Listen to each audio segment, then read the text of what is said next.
Hey, what's going on, y'all? It's your boy Charles. We're checking out Original Gangstas by Ben Westhoff.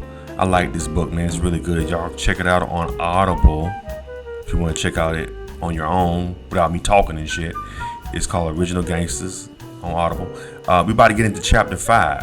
It's called I'm Not Giving You Shit. Let's go and get into it. I'm going to come back with my reaction. Hit that thumbs up button. I'm not giving you shit. That's right. Mountain View Estates, a neighborhood of multi-million-dollar homes in the posh suburb of Calabasas, lies within the Santa Monica National Recreation Area. It's a 40-minute drive west from downtown LA, if there's no traffic, although there always is. Only with an invitation is one permitted past the community's gates, but once the guard waves you through, you're greeted by a towering fountain shooting mist into the air. But for a gentle breeze, the sloping streets are still. Occasionally, a Lexus or Mercedes exits a driveway. On a bright afternoon in October 2014, few residents are enjoying their suburban splendor, though Central American workers are beautifying homes and grounds apace. In every direction, tiled roofs, wrought iron sculptures, and immaculately tended lawns, even during a drought. With its grandiose swimming setups and soulless architecture, Calabasas is where the rich and famous move to show off how much money they have. Mountain View Estates is just west of Hidden Hills, which has become especially well known in recent years for famous residents including Kanye West and Kim Kardashian, Jennifer Lopez, and Drake. For months, I'd unsuccessfully pestered Jerry Heller for an interview. When I say I want to see the house where Eazy lived, 2 doors down from his own, to my surprise, he gives the guard my name. I take a few photos of Eazy's old pad, big pool, sweeping views, a whimsical statue of 2 boys on the lawn, one holding a violin, and Heller meets me in front of his 3-car garage, which houses a Jaguar and a Volkswagen. Built in 1990, Heller's mock Mediterranean 5,000 square foot house has a Spanish-style roof, big picture window in front, and ornate balcony. We can talk, but no interview, the former NWA manager said in our email. Having no idea what this means, I follow him inside with a mixture of trepidation and curiosity. Everyone and their mother has an opinion about Jerry Heller. He's the subject of more diss tracks than anyone this side of Tipper Gore, and I'm curious to know him as a person. Now in his 8th decade, Heller wears the effects of time and a combative career. His face droops, his white hair has thinned, and he walks tentatively. Clad in white tennis shoes and a blue polo shirt, he immediately takes a call, leaving me to observe the contents of his living room. His Hit that thumbs up button, the thumbs up button. table is piled with magazine articles about him and NWA, old world-class Wrecking Crew albums, and an early Eazy-E and Rendezvous record called LA is the Place. The modern art on the walls looks expensive, and above the fireplace sits a picture of him and his blonde, bosomy, much younger ex-wife, Gail Steiner. They shared a passion for rescue dogs. Eventually, he winds up his conversation. We talk for a few minutes before he receives another call, something involving the director Jim Sheridan, who he says is slated to adapt his memoir, Ruthless, for film, before finally giving me his attention. "Can I turn on my recorder?" I ask at one point, to which he responds, "I'm not giving you shit." He explains that constantly rerun television interviews he did years ago haven't paid him a dime, adding that previous book scribes have done him dirty. He unsuccessfully sued the author and publisher of the 1998 book Have Gun Will Travel about Death Row Records, which he felt unfairly portrayed him. He is also suing the makers of the 2015 biopic Straight Outta Compton for defamation. Alternately calm and heated, Heller oscillates between saying he doesn't care what anyone says about him and vehemently denying various allegations. I eventually wrangle some quotes on the record from him, as well as lots of great background information, and leave the premises thinking him simultaneously cold and quite generous. When my grandmother died a year later, he expressed his condolences on my Facebook page. This is Heller in a nutshell. More than anyone else in this book, people split right down the middle on him. Many Ruthless Records insiders assert his critical role in the development of its artists. There's a reason they say that NWA became an international phenomenon, while other gangster rappers of the era didn't break big. Others practically spit at the mention of his name. NWA affiliate turntablist DJ Speed called him, to me, a crook, and to Hip Hop DX, a snake. Heller retorted by calling Speed a gopher. He took Eric's laundry in. When Heller appeared on the Murder Master Music Show internet radio program in 2013, a caller referred to him as a Shylock. He returned to the podcast a year later, and a different listener called him a Shylock again. Ice Cube famously used anti-Semitic language toward Heller when things soured between them. But in the early days, at least to many artists he courted, his background seemed to imply an ability to make it rain. He was a white Jewish dude that knew people, and he could get into record companies that we couldn't get into, Arabian Prince said. It was hard enough getting money out of our own banks. There's one thing no one disagrees about. With Heller's help, Ruthless Records went from a regional homegrown success to a national powerhouse. Looking for a professional photographer for your next big event? Need video of your special day? Then look no further. For $100 an hour, have a professional photographer or videographer shoot your wedding, birthday party, quinceañera, bar mitzvah or bat mitzvah, anniversary party, or whatever your special occasion may be. Highlight your event with professional, crisp photos and video. Check out Charles Arness Photography on Instagram, as well as book us for your next event. Must live in the Southern California area.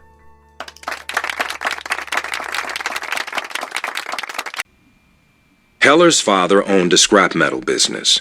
He loved gambling on sports and hung out with the Jewish mob, eventually landing the family in wealthy Cleveland suburb Shaker Heights.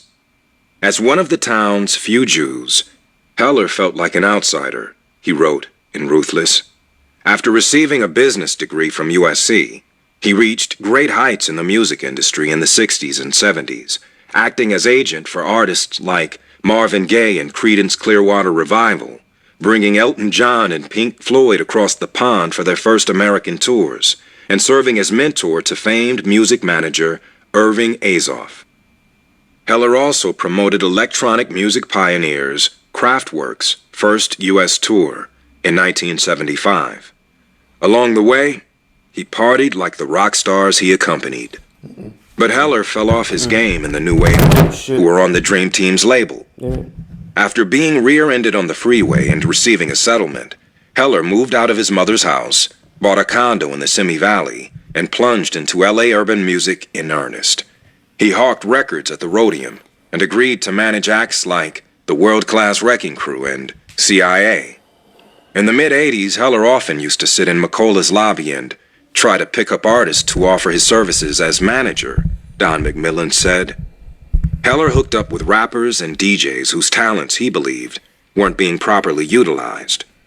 I recall, at least a couple of times, producers singing the praises of recording equipment that they had purchased from Toys R Us for $200, he wrote. His reputation was that of a mover and shaker from a previous era. Eazy in particular was dying to meet him, so much so that he paid Alonzo Williams to make the introduction. Which is why on the morning of March 3rd, 1987, Eazy-E arrived in front of McCullough in his burgundy Suzuki Samurai, with MC Ren in tow. Eazy was dressed to impress. Lokes, brand new low-cut Converse All-Stars, immaculate white t-shirt, and a gold watch you could tell was real, remembered promoter Doug Young. Young was there for the meeting too. He had never met Eazy, but his reputation preceded him. How do you know it's them? Heller asked Young, watching from afar as Eazy and Ren came in. Because they look like two gangbangers, Young replied. Lonzo made the introductions, upon which time Eazy retrieved the cash from his sock to pay him for the service. They proceeded to McMillan's office, where the conversation was a bit awkward. Heller asked Eazy if he was the dope man in the song. Eazy went silent, but Heller continued prying. "I got a money tree in my backyard," Eazy said finally. This loosened everyone up, and Eazy went on to explain that he wanted his new group NWA to sound tough. "They're going to be hip-hop. They're going to be real street with it," he went on. "But they're going to represent the way that we talk in L.A., the way that we act in L.A. They're going to promote the L.A. culture." Heller soon warmed to the group's music, particularly the Boys in the Hood.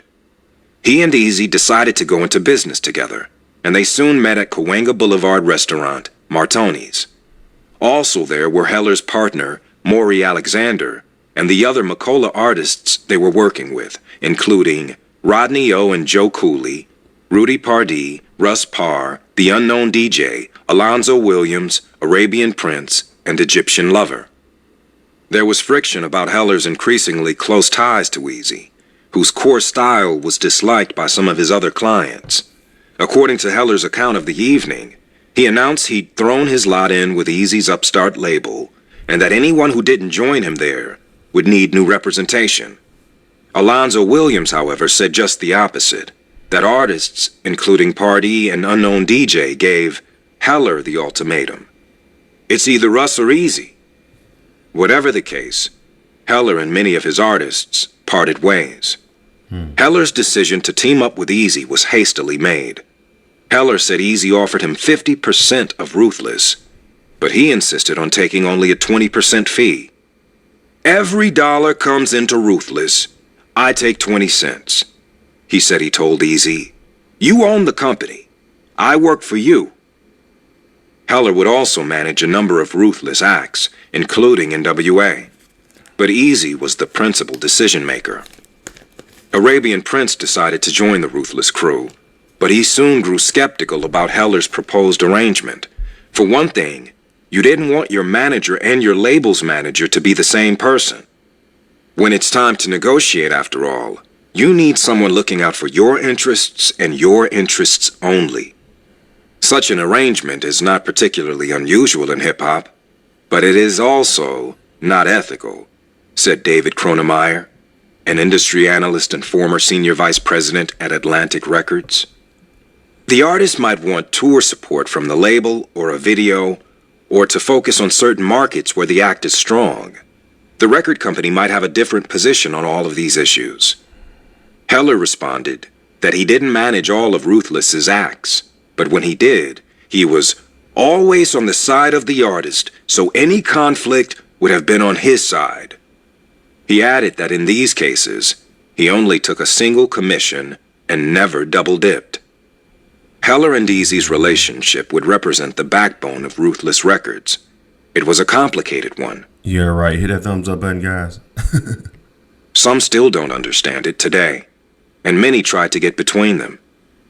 People calling me asking me, "Why you got a white man as your manager?" Eazy said. "It's like, when I was looking for a manager, I closed my fucking eyes and I said, I want the best. Jerry happened to be the best." Their relationship was also personal. Heller helped Eazy get his first driver's license and set up his first bank account. Eazy helped Heller find a renewed purpose. Eazy loved his dad, but they didn't communicate a lot, said Cherise Henry, who later became Eazy's personal assistant. While Eazy's father, Richard, was introverted, Jerry was like an active father to him. He would say, "Jerry's like a dad to me." Dre, focused on music, wasn't much involved with the logistics of setting Ruthless up as a business, but he was initially impressed with Heller as well, owing to the time the manager helped the world-class Wrecking Crew procure some money they were owed from their record label. One of Eazy and Heller's first decisions was to sign J.J. Fad. It paid quick dividends. Having heard their songs recorded by Arabian Prince, Dr. Dre no longer thought they were corny. He reworked Supersonic and co-produced their debut album of the same name, featuring a reshuffled lineup. Eazy intended Ruthless to be the hardest label on the block, but putting out a PG-rated group first made sense. Jerry and Eric were like, "We need to come out as a legitimate record label, so let's put out the girls first," said MCJB. Warner subsidiary Atco Records signed on to distribute the work, which went gold. Supersonic became a huge breakout hit in the wake of Salt and Pepper's 1988 smash, Push It. JJ Fad and NWA performed at a charity party for underprivileged children at the L'Hermitage Hotel in Beverly Hills on Valentine's Day 1988. It was hosted by Hunk Scott Valentine, who played Mallory Keaton's bad boy boyfriend on Family Ties. NWA performed a kid-friendly song. No one can remember exactly what. You know, y'all, this is the original Gangstas. This is chapter 5. And I'm not gonna play the rest of it. If y'all want to hear the rest of it, go to Audible and check out Original Gangstas. This is a pretty good book. You know what? It's been so much said about Jerry Heller, man. I can even remember back before Eazy passed away.